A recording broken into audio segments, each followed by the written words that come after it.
5 बजे हुई घटना। दादी ने कहा चलो सड़क के पास चले, बस पे चले, बैठे चल के। बस के बाद जा रही थी सड़क पे, मुझको किसी ने धक्का मारा, मैं खंती में गिर जाके, मेरी बुढ़ी माँ पता नहीं कहाँ गई। मतलब दादी को ढूंढ नहीं, फिर कैसे बेटा मिली दादी आपकी?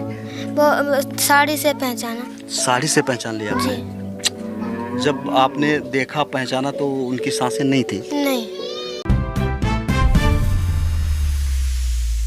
जी हाँ, हम बात कर रहे हैं हाथरस की। उनके चरणों की रज को छूने के लिए 124 लोगों की जान चली जाती है। 124 लोगों की बात करें तो आप देख रहे होंगे एक घर हमारे सामने है। इस घर का भी एक शख्स जो है अपनी जान से हाथ धो बैठा। नमस्कार, आप देख रहे हैं न्यूज़ ताबड़तोड़। आज न्यूज़ ताबड़तोड़ की टीम लखीमपुर खीरी में है।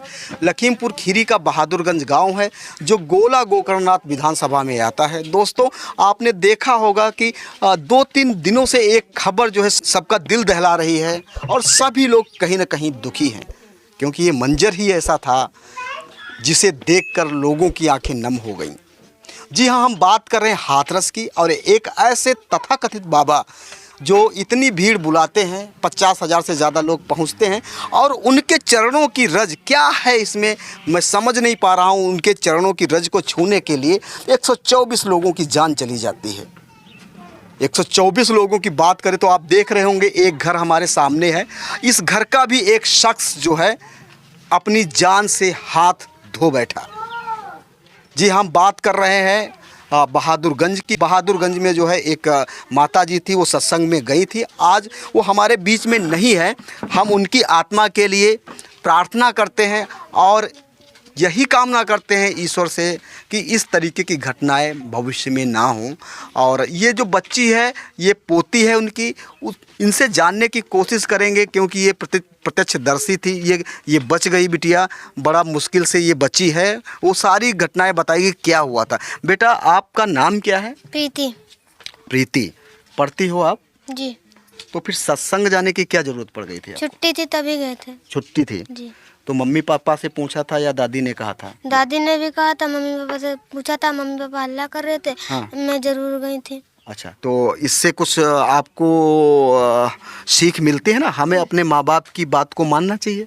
मानना चाहिए। हाँ। पर मैं दादी के साथ रहती हूँ, दादी के बिना रह नहीं पाती हूँ। हाँ, अब देखिए कि मतलब इसके दिल पे क्या गुजर रही होगी। जो बच्ची है बयान नहीं कर सकती, बता नहीं सकती कि दादी के साथ रहती थी, क्योंकि दादी आज नहीं है। तो इस पे सबसे ज़्यादा इसी पे गुजर रही होगी। और बेटा, ये मतलब आप कब गए थे? इतवार को। इतवार को गई थी? अच्छा, फिर पहुंची कब थी वहाँ पे? सोमवार को। सोमवार पहुंची। और सत्संग सोमवार को लगा था? सोमवार को सब सेवा कर रहे थे। सेवा कर रहे? किस तरीके की बेटा सेवा होती है? घास फूस उखाड़ रहे थे और रंगोली बना रहे थे। अच्छा, मतलब सजावट कर रहे थे उसकी। अच्छा, फिर ठीक है। मतलब जो सोमवार को उन्होंने पंडाल और रंगोली और ये मंचन सब बनाया होगा। जी। और सत्संग का समय आया मंगलवार को? जी। अच्छा, मंगलवार को कितने बजे तक हुआ सत्संग? सुबह से लेकर 5 बजे तक। 5 बजे तक हुआ। तो ये घटना कब हुई और कैसे हुई बेटा? 5 बजे हुई घटना। दादी ने कहा चलो सड़क के पास चले, बस पे चले, बैठे चल के। बस के बाद जा रही थी सड़क पे, मुझको किसी ने धक्का मारा, मैं खंती में गिर जाके, मेरी बुढ़ी माँ पता नहीं कहाँ गई। ओहो, मतलब दादी को ढूंढ नहीं, फिर कैसे बेटा मिली दादी आपकी? वो साड़ी से पहचाना। साड़ी से पहचान लिया आपने? जी। जब आपने देखा पहचाना तो उनकी सांसें नहीं थी? नहीं। फिर अपने घर में आपने फ़ोन किया होगा? जी। मोबाइल था आपके पास? नहीं। तो कैसे घर में आपने खबर की? एक आदमी से मोबाइल मांगा था। अच्छा, आपको नंबर पता है अपने घर का? जी। किसको मिलाया था फ़ोन बेटा? पापा को। पापा को मिलाया था। जी। और फिर उसके बाद दादी की लाश आई है यहाँ जी। पे? बुधवार को आई होगी, परसों? नहीं। हाँ। पहले हॉस्पिटल में गई। अच्छा, हॉस्पिटल पोस्टमार्टम हुआ होगा। जी। अच्छा, उसके बाद जो है आप लेके आई। अब पापा गए थे वहाँ पे कि आप ही आ गई? पापा गए थे। पापा गए थे। जी।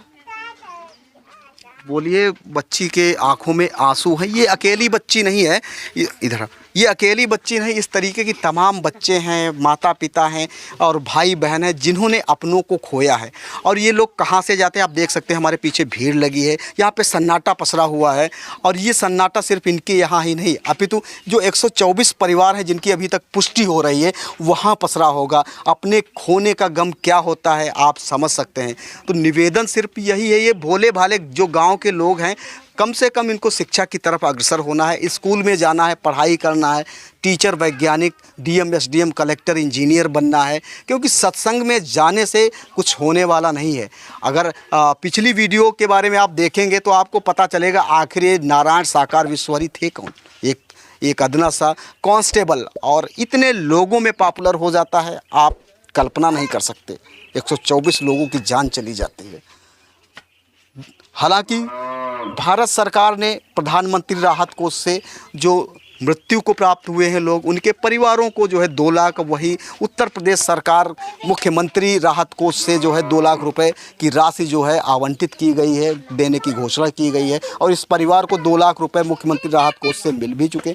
हालांकि ये पैसा कुछ भी नहीं है अपने अपनों के आगे, लेकिन कहीं ना कहीं ये मरहम लगाने का काम करता है। दोस्तों, निवेदन न्यूज़ ताबड़तोड़ का यही है कि आप कहीं भी जाएँ, आप सुरक्षित तरीके से जाएं, भीड़ भाड़ वाले इलाके में ना जाएं। अभी सावन आने वाला है, सावन में देखिए कितनी मौतें होती है, किसी का एक्सीडेंट हो जाता है, कोई नाचते जाता है, गाते जाता है, कहीं कुछ हो जाता है। तो आपको एहतियात बरतने की ज़रूरत है।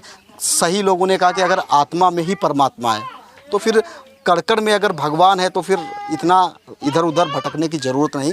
शिद्दत से अपने इष्ट को, अपने ईश्वर को मानिए। आप घर से भी भगवान की सेवा कर सकते हैं।